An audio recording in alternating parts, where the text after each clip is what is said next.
আমরা 1.5 বছর ছিলাম, গভর্নমেন্ট 5 বছর ছিল। 6 মাসের ভিতরে কি অবস্থা? গ্যাস নাই, বিদ্যুৎ নাই, কিছু নেই। আমার দেশের রাষ্ট্রপ্রধান চুরি করে, আমার দেশের মন্ত্রী উপদেষ্টারা চুরি করে, আমার দেশের সাধারণ মানুষ চুরি করে। একবার ক্ষমতায় বসতে পারলে, একবার সরকারি চেয়ারে বসতে পারলে, গভর্নমেন্ট অফিসার হলে লুটে পুটে খাওয়ার একটা জঘন্য মানসিকতা তৈরি হয়েছে। এই পুরানা আমলাদি, ব্রিটিশের তৈরি আমলাদি এদেশের উন্নয়ন, ইসলামী রাষ্ট্র ব্যবস্থা কোনোদিন প্রতিষ্ঠা সম্ভব নয়। আমরা 1.5 বছর ছিলাম, গভর্নমেন্ট 5 বছর ছিল। 6 মাসের ভিতরে কি অবস্থা? গ্যাস নাই, বিদ্যুৎ নাই, কিছু নেই। আমরা 1.5 বছর সরকার পরিচালনায় ছিলাম। প্রতিদিন মিছিল, মিটিং, এই দাবি, ওই দাবি, সেই দাবি। আমরা কি দাবি মেটাতে আসছি? আমরা একটা সন্ধিক্ষণে দায়িত্ব নিয়েছি। সরকার প্রধান নাই, পার্লামেন্ট নাই, মন্ত্রী পরিষদ নাই, গভর্নমেন্ট নাই। এই মুহূর্তে 24 সালের 28 আগস্ট আমরা দায়িত্ব নিয়েছি। আমরা একটা পরিস্থিতি ভালো করে নির্বাচন দিই, নির্বাচিত গভর্নমেন্টের হাতে ক্ষমতা দিয়ে আমরা বিদায় নেব না। প্রতিদিন এগুলো করিয়েছে কিছু লোক, এগুলো আমরা জানি। আমরা যখন দেখি আলেম ওলামারা একে অপরের বিরুদ্ধে উঠে পড়ে লাগছে, অশালীন ভাষায় একে অপরকে আক্রমণ করছে, তখন আমরা বুঝতে পারি পিছনে তৃতীয় কোনো খেলোয়াড় খেলা শুরু করে দিয়েছে। আমাদের বয়স হয়ে গেছে, দাড়ি চুল সাদা, সময় আমাদের কমে গেছে। আপনারা যারা যুবক ভাই আমার সামনে আছেন, প্রস্তুতি গ্রহণ করুন। এই দেশে একটা বিপ্লব সংগঠিত হবে এবং সে বিপ্লবের পরে জনগণের সরকার প্রতিষ্ঠিত হবে, যারা খোলাফায়ে রাশিদিনের আদলে একটা ইনসাফ ভিত্তিক রাষ্ট্র কাঠামো তৈরি করবেন তারা। আমরা পারতাম, এখন পর্যন্ত ক্ষমতায় থাকতে পারতাম। 24 সালের 8ই আগস্ট যখন আমরা শপথ নিই, আমরা যদি সংবিধান সাসপেন্ড করে দিতাম, শপথ প্রেসিডেন্টের কাছে না নিয়ে যদি শহীদ মিনারে নিতাম, পলিটিক্স নিষিদ্ধ করে দিতাম, সংবিধান সাসপেন্ড করে দিতাম, পুরো দেশটাকে কাঠামো বদলাই নতুন গভর্নমেন্টের হাতে আমরা ক্ষমতা দিতে পারতাম। আমাদেরকে অনেকে সেটা বলেছেন, কিন্তু আমরা কনস্টিটিউশনাল কন্টিনিউটি, সাংবিধানিক ধারাবাহিকতা আমরা বিনষ্ট করতে চাইনি। প্রফেসর ইউনূস সাহেব তো আমাদের মন্ত্রী পরিষদের বৈঠকে বহুবার বলেছেন যে আমি চলে যেতে চাই। আমরা স্যারকে বলেছি, স্যার একসাথে যাব, আমরা একটা নির্বাচন দিই, যারাই জনগণকে নির্বাচিত করবে তাদের হাতে ক্ষমতা দিয়ে আমরা বিদায় নেব। আপনি যখন মনে করবেন, স্যার চেয়েছিলেন 26 সালের ডিসেম্বর পর্যন্ত কন্টিনিউ করার জন্য, পরে বললেন না, আমি ফেব্রুয়ারিতে নির্বাচন দিয়ে দেব। এটা অভিজ্ঞতা অর্জন। এই দেশ লুটে পুটে এই দেশকে আমরা ফোকলা বানিয়ে ফেলেছি। বিগত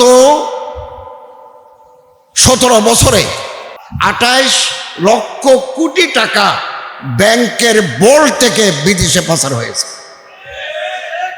মানুষ ব্যাংকে টাকা রাখে। আমি বহুদিন এমএস কলেজে প্রফেসরি করেছি, 26 বছর। তো সারা জীবনের সঞ্চয় ব্যাংকে রেখেছি। একটা বাড়ি করব, হজে যাব, এখন টাকা দিচ্ছে না, 2 লাখ টাকা পাবো, আমার টাকা আমারই দিচ্ছে না। এর চাইতে দুর্ভাগ্যের আর কি হতে পারে? রাখে, তারা মসজিদ মাদ্রাসায় দান করে। What is this? What is shame? কি হইল দেশে? আমরা নামে মাত্র মুসলমান, বেশভূষায় মুসলমান, আমলি মুসলমান আমরা নই। একমাত্র সিরত রাসূল যদি গ্রহণ করতে পারি, উদখুলু ফিস সিলমে কাফা, তাহলে আমরা মাথা উঁচু করে দাঁড়াতে পারব। আমি 2 দিন আগে উমরা করে আসছি। আমার বহুদিনের প্রোগ্রাম ছিল আমি একটু মিশর যাব। আমি কলেজ ইউনিভার্সিটিতে বহুদিন হিস্ট্রি অফ অ্যানশিয়েন্ট ইজিপ্ট, প্রাচীন মিশরের সভ্যতা দরস দিয়েছি।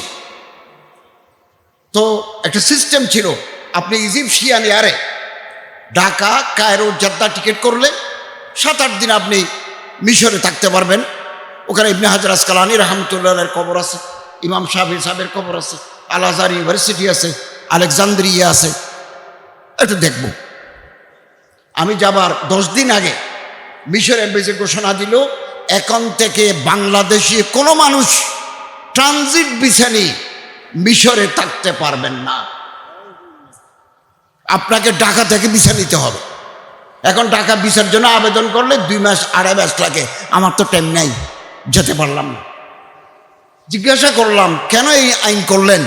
বলল আপনাদের বাঙালিরা, বাংলাদেশিরা ঢাকা, কায়রো, জাদ্দা টিকিট করে মিশর দিয়ে লিবিয়া যায়, লিবিয়া দিয়ে ভূমধ্যসাগর পার হয়ে ইতালি চলে যায়। মালয়েশিয়া গেছি উপদেষ্টা হওয়ার আগে। যারা বিদেশ থেকে আসতেছে, আমাদের বন্ধু চট্টগ্রাম বিশ্ববিদ্যালয়ের শিক্ষক ডক্টর মাহমুদুল আহসান আজহারিও আসছে।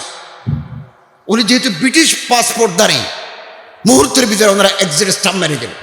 আমি যেহেতু বাংলাদেশি, 2 নম্বর দেশের নাগরিক,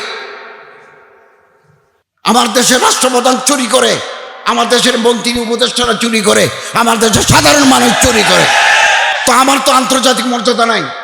আমার সিপাগুলির ভিতরে ঢুকে দিল। আমার ওয়াইফও আছে। আমার ছেলে তখন ইন্টারন্যাশনাল ইসলামিক ইউনিভার্সিটি অফ মালয়েশিয়ায় অনার্স পড়ে। তো আমার বললো যে আপনি কেন আসছেন? আমি একবার আমার পরিচয় দিই নাই, আমি তখন কলেজের শিক্ষক। তো আমি বললাম যে just I come here to see the Malaysia environment, জীবনধারা দেখার জন্য আসছে। তুমি থাকবে কোথায়? আমরা আমি কেএল সেন্টারে থাকবো। বলো বুকিং দেখো। বুকিং তো করাই আছে, আমার কাছে ছিল না। আমার 1 ঘন্টা ধরে জেরা করলো, পরে ছেড়ে দিল। অনেক বাংলাদেশিকে আটকে রাখছে। কেন? জাতি হিসাবে আন্তর্জাতিক পরিমণ্ডলে আমরা সম্মান রক্ষা করতে পারিনি। আপনি এমিরেটসে ঢাকা থেকে দুবাই যাবেন, দুবাই থেকে আমেরিকা যাবেন, দুবাই থেকে যেটা আমেরিকা যাবে সেটার বিমানে আলাদা, ক্রু আলাদা, পাইলট আলাদা, ব্যবস্থাপনায় আলাদা, কারণ তারা আমেরিকা যাচ্ছে। জাতি হিসেবে আমরা সম্মানজনক মর্যাদা রক্ষা করতে পারি নাই। ব্যাংকের টাকা লুট করে বিদেশে বিজনেস করার নজির পৃথিবীর কোনো ইতিহাসে না। এমনকি পাপুয়া নিউ গিনি ওখানেও নাই, এভাবে নাই। কি?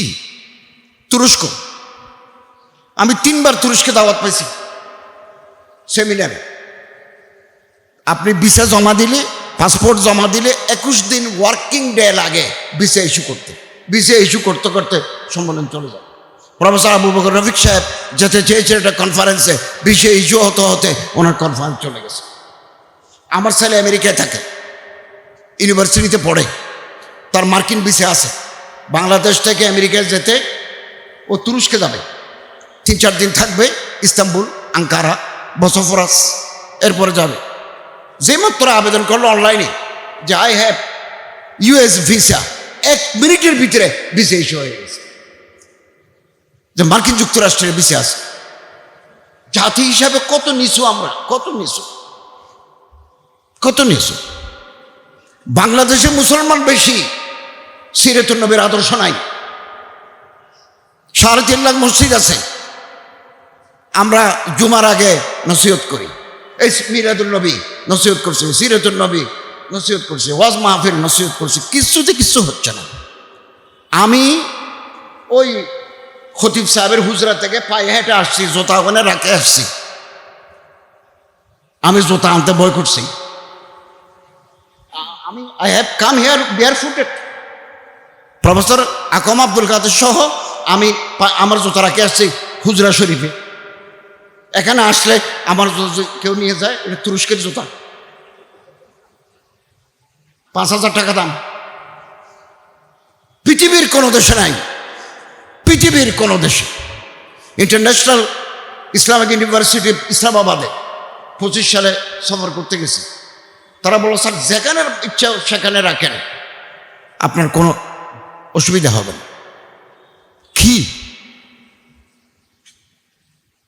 উত্তর ইউরোপ, নরওয়ে, ফিনল্যান্ড, ডেনমার্ক, এই সমস্ত দেশে পৃথিবীর বাসযোগ্য দেশ। টাকা যদি রাস্তায় ফেলে যান, ডলারের প্যাকেট চকবাজার থেকে আবার ঘুরে এসে আন্দরকিল্লা মোড় থেকে ডলারের প্যাকেট নিতে পারবেন, কেউ ধরবে না। আর এখানে আন্দরকিল্লা ফেলেন তো 1,000 টাকার একটা নোট, তা আমরা কি গুহাই এদেশের মানুষ? একবার ক্ষমতায় বসতে পারলে, একবার সরকারি চেয়ারে বসতে পারলে, গভর্নমেন্ট অফিসার হলে লুটে পুটে খাওয়ার একটা জঘন্য মানসিকতা তৈরি হয়েছে। সরকার যায় সরকার আসে, এদেশের পরিবর্তন হবে না, কাঠামো বদলায় ফেলতে হবে।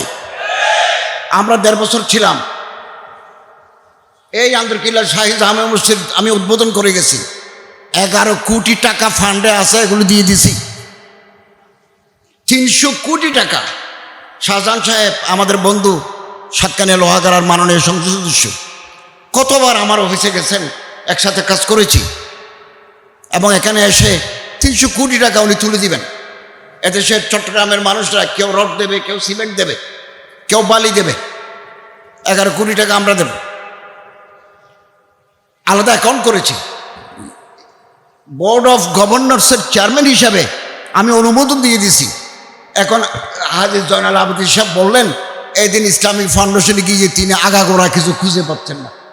কি করে কাজ করবেন আপনি? এদেশে কাজ কি করে করবেন? মন্ত্রী অথবা উপদেষ্টা কাছে ফাইল আসতে 10 ঘাট 10 টেবিল অতিক্রম করে আমার কাছে আসে।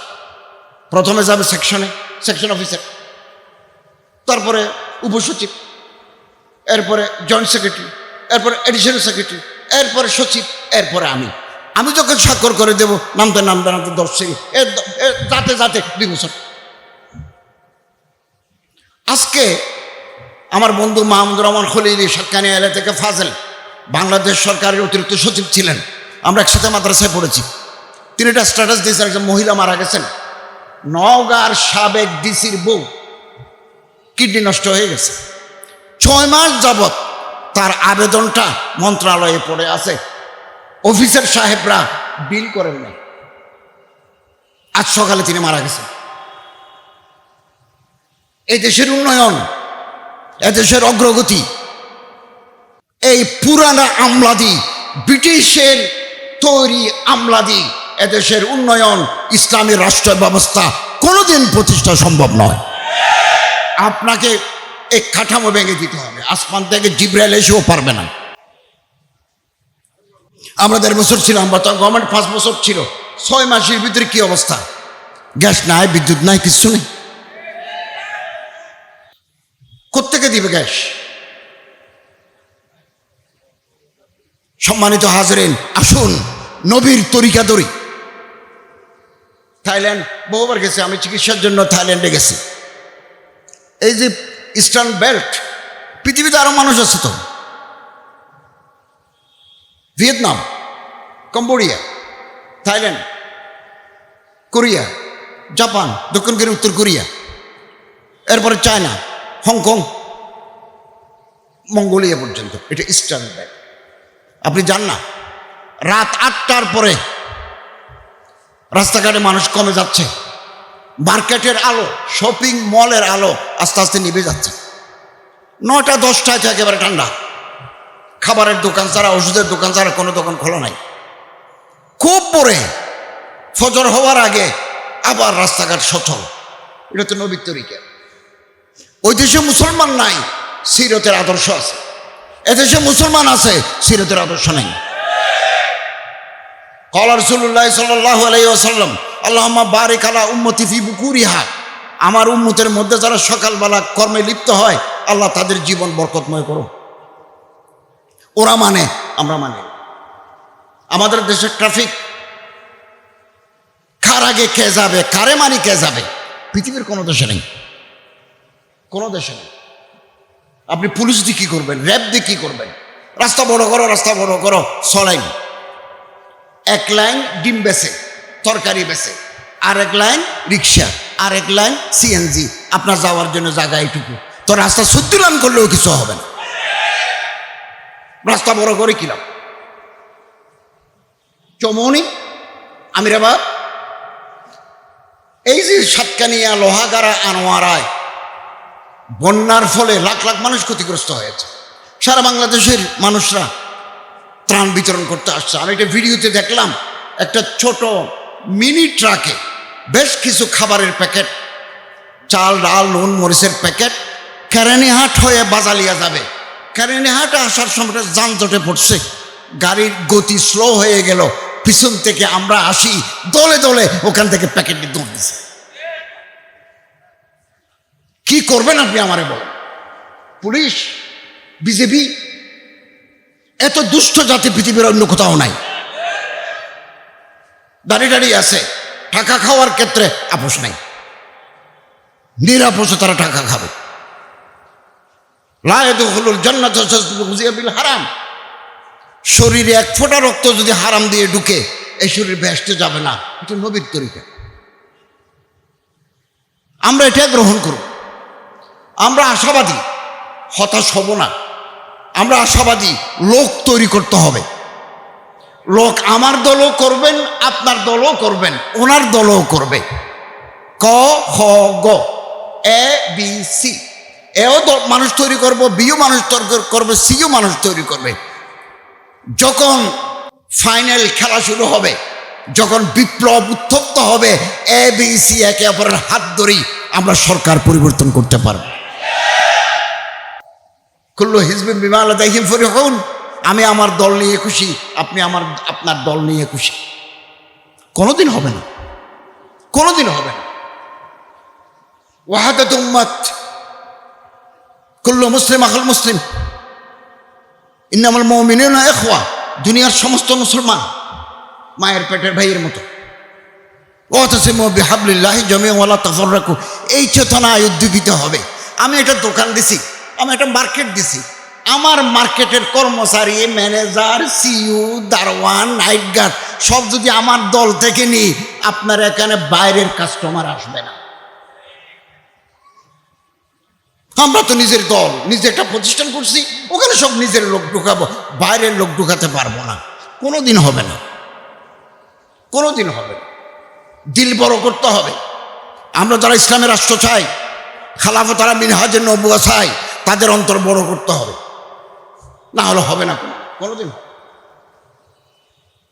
ইংরেজিতে একটা বই আছে, আপনারা পড়বেন, দি প্রোটোকলস অফ লার্নেড এল্ডার জায়ন, ইহুদি পণ্ডিতদের গোপন দলিল। বাংলা হয়েছে খুব সম্ভবত, এটা মূলত হিব্রু ভাষায় রচিত, ইব্রানি। এরপরে এটা ইংরেজি ভাষায় তর্জমা হয়েছে, বাংলায় হয়েছে কিনা আমার জানা নেই, হতে পারে। দি প্রোটোকলস অফ লার্নেড এল্ডার জায়ন, ইহুদি পণ্ডিতের গোপন দলিল। মানুষ কি চায়? মানুষ চায় কি? মানুষ চায় ক্ষমতা, মানুষ চায় টাকা, বাড়ি, গাড়ি, দম দৌলত। মানুষ চায় সেক্স, সুন্দরী মেয়ে চায়, সুন্দর বালক চায়। চট্টগ্রামের মানুষদের মধ্যে তো খারাপ অভ্যাস আছে। ছোট লোক দেখলে আমরা পাগল হই, পরের বউ দেখলে পাগল হই। ঘরে সুন্দরী বউ আছে, তারে ফেলে রাখছি, আরেকজন নিয়ে আমরা দৌড়ি। মানুষ তিন জিনিস জন্য পাগল। ইহুদিরা জানে কে কি খায়, এগুলো দেয়, যারে দরকার তারে দেয়। সুন্দরী মেয়েগুলো এভাবে যায়,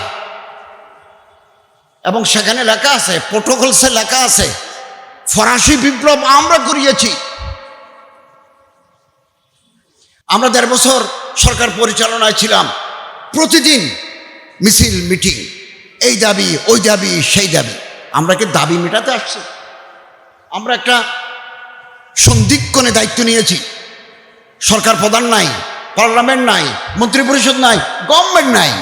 এই মুহূর্তে 24 সালের 28 আগস্ট আমরা দায়িত্ব নিয়েছি। আমরা একটা পরিস্থিতি ভালো করে নির্বাচন দিই, নির্বাচিত গভর্নমেন্টের হাতে ক্ষমতা দিয়ে আমরা বিদায় নেব না। প্রতিদিন এগুলো করিয়েছে কিছু লোক, এগুলো আমরা জানি। আমরা যখন দেখি আলেম ওলামারা একে অপরের বিরুদ্ধে উঠে পড়ে লাগছে, অশালীন ভাষায় একে অপরকে আক্রমণ করছে, তখন আমরা বুঝতে পারি পিছনে তৃতীয় কোনো খেলোয়াড় খেলা শুরু করে দিছে। এবং পানি যদি গোলা হয়, মাছ ধরতে সহজ।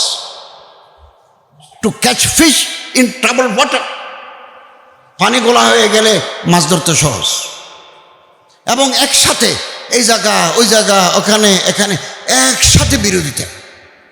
আরও কত প্রবলেম দুনিয়াতে আছে, এগুলো নিয়ে কোনো সমস্যা নাই। আমরা শত্রু চোখে দেখি না, বাইকে চোখে দেখি, বাইয়ের বুকে ছুরি মারে দিই। আত্মঘাতী। আমি আপনাদেরকে একটা ঘটনা বলি। ওয়াহাদাতে উম্মত, আল্লামা মুফতি শফি সাহেবের একটা কিতাব আছে, ছোট্ট কিতাব রেসালা, ওয়াহাদাতে উম্মত। ওয়াহাদাতে উম্মতে তিনি লিখেছেন, হযরত আনোয়ার শাহ কাশ্মীরি রহমতুল্লাহ আলাই, দারুল উলুম দেওবন্দের শেখুল হাদিস, উনি একদিন তাহাজ্জুদের সময় নিজের ঘরে বসে কামরায় বসে কাঁদতেছেন। মুফতি শফি সাহেব বলতেছেন আমি গেলাম, উনি কাঁদতেছেন। হজরত মুফতি শফি সাহেব বলতেছেন আমি আমার হজরতকে জিজ্ঞাসা করলাম, ক্যা শেখ তবিয়ত নাসাজ হ্যাঁ, আপনি কি অসুস্থ নাকি, কাঁদতেছেন কেন? তো আনোয়ার শাহ কাশ্মীরি জবাব দিলেন, মাইনে মেরে জিন্দগি বরবাদ কর দি, আমি আমার জীবন শেষ করে দিয়েছি। হজরত আপনার জীবন শেষ হলে আমাদের জীবন আর তো দাম নাই, কেন একথা বলছেন? তিনি বললেন আমি সারা জীবন হাদিসের দরস দিয়েছি, দরসে ইমামে আজম আবু হানিফার মাসলককে, মাজহাবকে অগ্রাধিকার দেওয়ার জন্য শাফিঈ, মালিকি, হাম্বলির দলায়েলগুলো কমজোর করে ইমামে আজম আবু হানিফার দলায়েলগুলো বড় করে দেখে বরতরি করেছি। বৃদ্ধ বয়সে মনে হলো আমার সারা জীবনের আমার এই কাবিশ, আমার এই মেহনত কোথায় গেল? আল্লাহর দরবারে ইমাম আজম আবু হানিফার যে মর্যাদা, আমার ফকিয়তের কারণে মর্যাদা বাড়বে না। ইমাম শাফি সাহেবের যে মর্যাদা আল্লাহর দরবারে আছে, আমি ওনাকে নিচে নামানোর কারণে আল্লাহর কাছে ওনার মর্যাদা কমবে না। তাহলে আমি করলাম কি? চিন্তা করে দেখেন। ওয়াহাদাতে উম্মত হজরত শেখুল হিন্দ আল্লামা মাহমুদুল হাসান জেলে ছিলেন মাল্টা দ্বীপে ব্রিটিশের আমলে। তিনি ওখান থেকে এসে বলছেন বহুদিন জেলে ছিলাম, ব্রিটিশ ভারত, এই মুহূর্তে আমাদের দুটো কাজ, এক হচ্ছে কোরআন শরীফের তালিম আমাদের ঘরে ঘরে ছড়িয়ে দিতে হবে, দুই ওয়াহাদাতে উম্মত, উম্মতের মধ্যে ঐক্য লাগবে, ঐক্য লাগবে। হোক না আমার দল আলাদা আপনার দল আলাদা, হোক না আমার পীর সাহেব আলাদা আপনার পীর সাহেব আলাদা, হোক না আপনার সিলসিলা আলাদা আমার সিলসিলা, হোক না আপনি আস্তে জিকির করেন আমি বড় করে জিকির করি, কিন্তু ইসলামের বৃহত্তর স্বার্থে, দ্বীনের স্বার্থে, ইসলামী আন্দোলনের স্বার্থে, মুসলিম উম্মতের স্বার্থে আমি এবং আপনি ময়দানে এক এক এক। এই চেতনা আমাদের জাগ্রত করতে হবে। আল্লামা ইকবাল রহমতুল্লাহ আলাইহি বলেন, ওকাবি নজর जब होती है पैदा जवानों में तो नजर आती है अपने मंजिल आसमानों में। ঈগল পাখি, আকাশে অনেক পাখি উড়ে, সব পাখি সমান নয়। ঈগল পাখি উপরে ছায়, শকুন নিচে ছায়। শকুন দেখে মরা আছে কিনা, মরা খুঁজে, ওর দৃষ্টিভঙ্গি নিচে। ঈগল পাখি উপর দিকে তাকায়। তো আল্লামা ইকবাল বলেন, ঈগল পাখির স্পিরিট যদি যুবকদের মধ্যে তৈরি হয় তো নজর আতি হে আপনি মঞ্জিল আসমানও মে, তখন সে নিজের মঞ্জিল দেখবে আসমান। আমরা আর বড় হই, কাজেই আমরা কাজ করে যাব। উপদেষ্টা হওয়ার আগেও কাজ করেছি, উপদেষ্টা থাকাকালীন 1.5 বছর সরকারে কাজ করেছি, উপদেষ্টা গিরি চলে যাওয়ার পরে এখন আবার ময়দানে কাজ করছি। কাজেই আমাদের উদ্দেশ্য, এবং এতে কোনো ধরনের পেরেশানি নাই, হতাশা নাই। আল্লামা ইকবাল রহমতুল্লাহ আলাইহি বলেন, अगर खो गया एक नशीमन तो क्या गम, मकामात आहो फगा और भी है। এক ঢালে বাসা বেঁধেছিলাম, ঝড়ের ঝাপটায় বাসা ভেঙে গেছে, অসুবিধা কি? আরো গাছ আছে তো, আরো ডালপালা আছে তো, ওখানে নতুন করে ঘর বাঁধব। আমাদের বয়স হয়ে গেছে, দাড়ি চুল সাদা, সময় আমাদের কমে গেছে। আপনারা যারা যুবক ভাই আমার সামনে আছেন, প্রস্তুতি গ্রহণ করুন। এই দেশে একটা বিপ্লব সংগঠিত হবে এবং সে বিপ্লবের পরে জনগণের সরকার প্রতিষ্ঠিত হবে, যারা খোলাফায়ে রাশিদিনের আদলে একটা ইনসাফ ভিত্তিক রাষ্ট্র কাঠামো তৈরি করবেন। তারা সময় লাগবে, আমরা হতাশ হব না, আমরা হতাশ হব না। কাজ আমাদের করে যেতে হবে। আমরা পারতাম, এখন পর্যন্ত ক্ষমতায় থাকতে পারতাম। 24 সালের 8ই আগস্ট যখন আমরা শপথ নিই, আমরা যদি সংবিধান সাসপেন্ড করে দিতাম শপথ প্রেসিডেন্টের কাছে না নিয়ে যদি শহীদ মিনারে নিতাম, পলিটিক্স নিষিদ্ধ করে দিতাম, সংবিধান সাসপেন্ড করে দিতাম, পুরো দেশটাকে কাঠামো বদলাই নতুন গভর্নমেন্টের হাতে আমরা ক্ষমতা দিতে পারতাম। আমাদেরকে অনেকে সেটা বলেছেন, কিন্তু আমরা কনস্টিটিউশনাল কন্টিনিউটি, সাংবিধানিক ধারাবাহিকতা আমরা বিনষ্ট করতে চাইনি। প্রফেসর ইউনূস সাহেব তো আমাদের মন্ত্রী পরিষদের বৈঠকে বহুবার বলেছেন যে আমি চলে যেতে চাই। আমরা স্যারকে বলেছি, স্যার একসাথে যাব, আমরা একটা নির্বাচন দিই, যারাই জনগণকে নির্বাচিত করবে তাদের হাতে ক্ষমতা দিয়ে আমরা বিদায় নেব। আপনি যখন মনে করবেন, স্যার চেয়েছিলেন 26 সালে ডিসেম্বর পর্যন্ত কন্টিনিউ করার জন্য, পরে বললেন না, আমি ফেব্রুয়ারিতে নির্বাচন দিয়ে দেব। এটা অভিজ্ঞতা অর্জন। কেবল কাঠামো ঠিক রেখে সরকার বদলালে কিছু হবে না, কাঠামো পরিবর্তন করতে হবে। আমরা 133টা অর্ডিন্যান্স করেছিলাম। যিনি সরকার প্রধান হবেন তিনি দলের প্রধান হতে পারবেন। প্রেসিডেন্ট কোনো অপরাধীকে মৃত্যুদণ্ড, কোনো অপরাধীকে ক্ষমা করতে পারবেন না ডাইরেক্ট, এটা নিয়ম আছে, এভাবে করবেন। তো অধিকাংশ বর্তমান গভর্নমেন্ট গ্রহণ করেছে, আমাদের অর্ডিন্যান্সগুলোকে আইনে পরিণত করেছে। 33টা করেন নাই। এর মধ্যে গুম কমিশন, এর মধ্যে বিচার বিভাগের স্বাধীনতা খুব গুরুত্বপূর্ণ ছিল, মানবাধিকার কমিশন ছিল। তো আমাদেরকে আগামী দিনের জন্য অপেক্ষা করতে হবে। আমাদের এই মুহূর্তে আমাদের কর্তব্য হচ্ছে কাজ করে যাওয়া, এদেশের জনগণকে একথা বুঝানো যে খেলাফত আলা মিনহাজিন নবুওয়া, নবী রাসূলুল্লাহ সাল্লাল্লাহু আলাইহি ওয়াসাল্লামের আদর্শ, মদিনা জীবনের আদর্শ বাস্তবায়িত না হলে শান্তি, সুখ, সমৃদ্ধি, স্থিতিশীলতা আসতে পারে না। জনগণকে বুঝাতে পারলেই তারা আসবে। আমরা তো জনগণ থেকে বিচ্ছিন্ন, আমরা তো দলপ্রীতি। দল থাকবে, দল থাকুক না, দলের সাপোর্ট থাকবে, কিন্তু পাবলিকের সাথে আমাদের মিশতে হবে।